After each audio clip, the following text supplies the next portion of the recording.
bisedën që pat profeti Musa a.s. I cili duke shpresuar se është një rob i devotshëm, i dashur i Allahut, një ditë i tha, ja Rab o Zoti im, këtë shpallje që i pranoj unë, dhe që jam shumë afër madhërisë tënde, a do t'jetë dikush më afër se unë që jam tani, që bisedoj dhe pranoj fjalët tua të shenjta?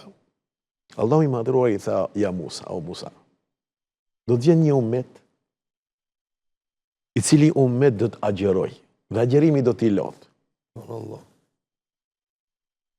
Dhe para iftarit, kur agjerusi do të më lutet mua, ja Musa, tani që bisedojmë ne, mes meje dhe te janë 50-70.000 pengesa. Ndërsa mes meje dhe agjerusit nuk do të ketë fare asnjë pengesë, subhanallah. Allahu Akbar. Pra të lutemi para iftarit. Kjo është shansa më e madhe e jetës tonë. Pra mundësia e parë që duhet të shfrytëzojmë ne është të ndryshojmë veten tonë karshi Zotit. Të është afruar rahmeti Allahut. Të është afruar ndihmesa e Allahut. Çfarëdo lloj problemi që ke jetë, Allahu Samet.